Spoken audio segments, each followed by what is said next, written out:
That we mentioned to Liz that you were allowed to throw an inflatable, and before we knew it, Amazon has sent us 3. So we do have an array of implements here if you do run over, or if in fact you are boring and the signal comes from the crowd. You know. Okay, but we'll try as far as possible to keep to the times then.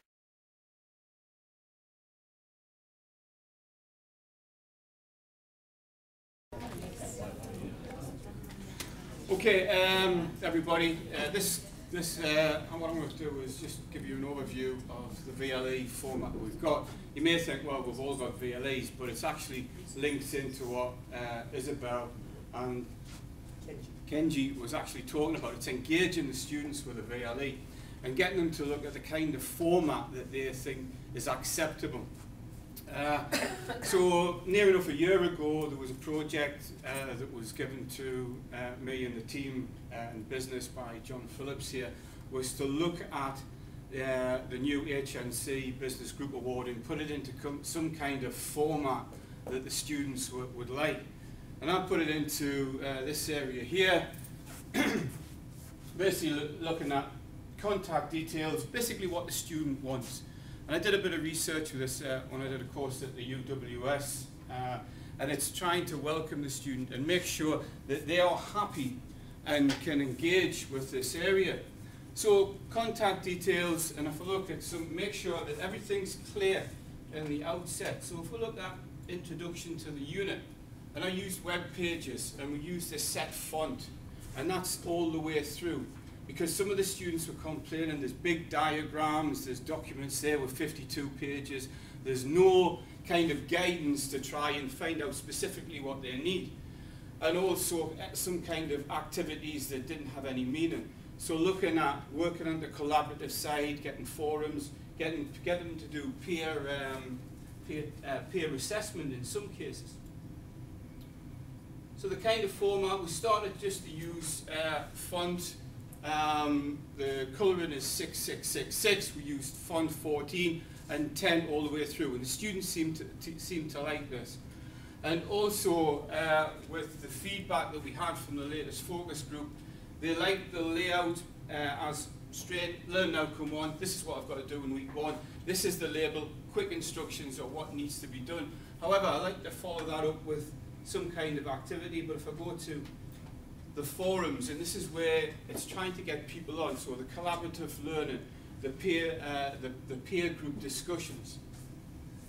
Some of you may have already done this kind of thing, but it's trying to get, just trying to get people to engage, trying to get people engaged in forums.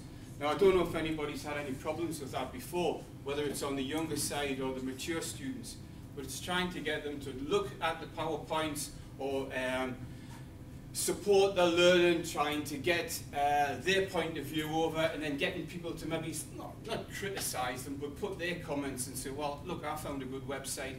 How about trying that? So let's see if I did any more. Some students will put one-liners, some will go into a little bit more depth.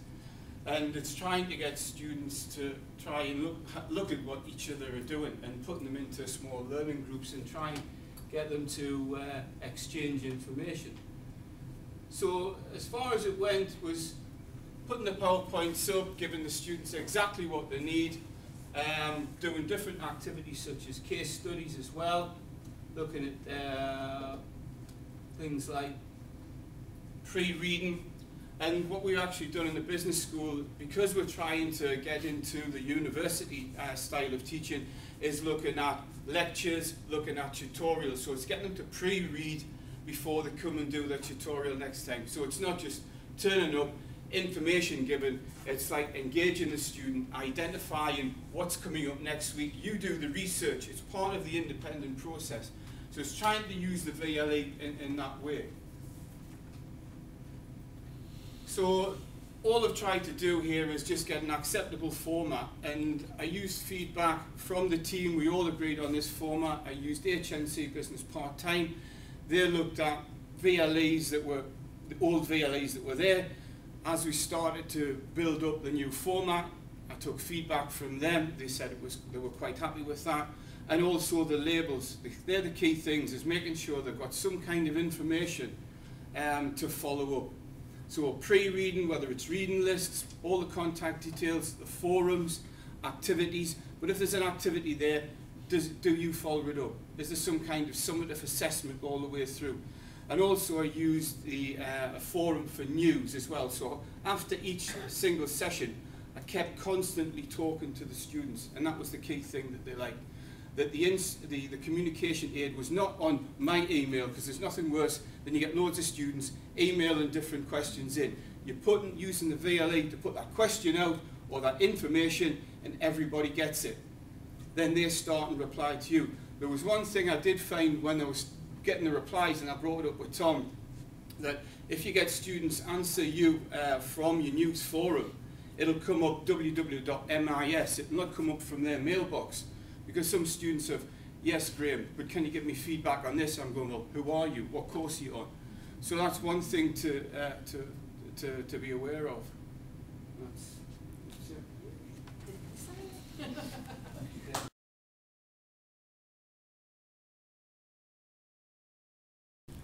Today I'm talking about something called Peerwise. I don't know if you've heard of it. It's basically about this idea, which I've heard a lot, where why do students come to college? Why do they come to learn? And what's the purpose of a teacher in the classroom? And as a teacher, I always taught. I taught things. I got them to do things. It all came from me and for people in the class. But the idea increasingly is to get people to do stuff for themselves. It's like when they go away, if they have to learn something new, you have to be confident that they can still do it when there isn't a teacher in the room. So it's making them independent. I mean, that's the big thing for Curriculum for Excellence. So Peerwise is kind of forging in that direction. It's a free tool to get students to create their own assessments, write their own questions. If you've written an e-assessment question or any kind of multiple choice question, you'll know it's like the toughest thing in the world to write a good question. I mean, a good question. Writing a good question, writing good distractors, that is tough. I mean, it's tough. And that's also the best way to test someone's knowledge, to show that they've really understood something, to get them to write a question, to give a series of distractors, to think about distractors that aren't like stupid, but really tough, challenging, and then to write feedback to explain their answers. That teaches them everything, that shows that their knowledge is actually sound. So Peerwise helps you to do that. I know you still use Moodle here. Moodle. So how do you get people to write their own assessment questions in something like Moodle? You've got a lot of choices. A simple one, is you could use a Word template. These are freely available. They allow them to make up to 5 different question types. They can type it in, multiple choice questions, short answer, whatever. They write it in the Word form, pass it on to you, and then you upload it into a quiz and make it available to them. So it's pretty simple technology that you can do that. It is a bit of a hassle because you still have to put the thing into Moodle. So yes, I appreciate that. There's another module called Question Creation Module. It uses the same quiz interface as Moodle. You can set it as an assignment, get your students to write their own questions. It comes with this format that shows the student they've written the question and it grades them. You can grade the availability of their questions. Those questions can then be made available to anyone in the class. The problem with that is, who's created a Moodle question before in the Moodle VLE? Oh my God, isn't it awful? Could you imagine your students doing that? I mean, it's like, seriously, I like Moodle, open source, yay. But I mean, the whole interface, I mean, it kind of sucks. I mean, and to expect your students to do that, I mean, you would lose them in the first few minutes. So there's this other thing created called Peerwise. It was developed by a guy called Paul Denny in New Zealand. It's completely free to use. You access it online, and he created this really cool interface, employing all these kind of game sort of situations, where you get students to write their own questions, deliver them to each other, have feedback, get comments on it. There's challenges built into it, so that if you answer like 3 questions in a row, you get a badge. If you get 10 questions in a row, you get a, I don't know, a pink flamingo, possibly. All these kind of little sort of sequences that makes it into a kind of game. It's used all across the world. Here's all the organizations that use it. 7 minutes is tough. When I was a JISC person, there is a JISC Scotland RSC somewhere in there, somewhere. If someone could point out, that would be oh, you're so good! You should be part of this. Oh no, Kenji username. So, The University of Edinburgh used it. They won an award, the Scottish E-Assessment Award 2011 for formative assessment. The questions that their students wrote were so good. There was one about Godzilla and how many times does he have to spin round and what's the rate of his tail moving to destroy a building that was next to him. There was a physics question, so a physics group. It was so good, the questions were of such good quality, they actually took some of them and put them into the final summative exam in the following year. So, let's have a look at it quickly. You're going to peek at me or something at some point? I'm going to show you the clock. Oh, I'm only 2 minutes. Yeah, you've got 2 minutes. Oh, it's too good. Right, so, all you do is you upload an identifier list. So you can put your course IDs, it's copy and paste, text, whatever. You've got a unique course ID number here. So your students then just log into the site, choose the course ID that they have. If they put in their unique ID, everything's put in there. You can make it blind, you don't have to anonymous, or you can identify students according to their number. It's up to you. Once they do that, this was a course that I did a while ago with a bunch of people, I think. Peer assessment, right.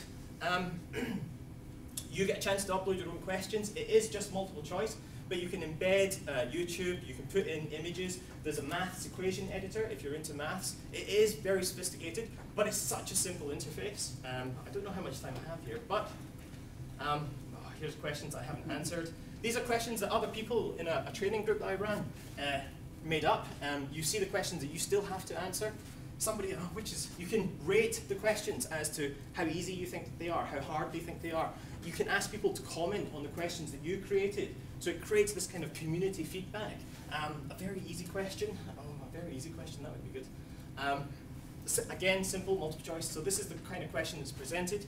You would get the video or the image or a maths equation editor if you want added into this part. What is the question? Which of the following colleges is based in Edinburgh? Edinburgh Telford College. Okay, that's a bit of a key.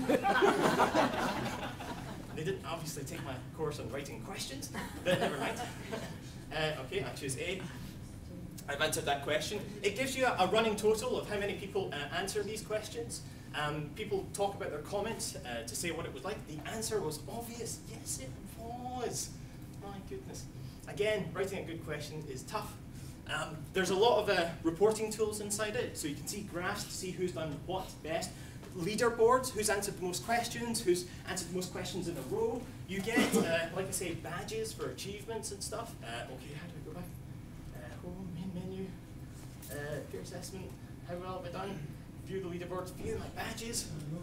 I don't have very many badges, but you know, it's the usual kind of thing. It's like an Xbox. You do those sort of things and you get these achievements and awards, and that really is the key. I mean, the whole interface, writing your own questions, if you go away and do it, is simple. Go away and try it at least once. Your students will pick it up. They received no instruction at the University of Edinburgh when they employed it for the first time, and they all managed to complete their own questions. It's so successful, it's been rolled out to several other courses, and it is taking the world by storm.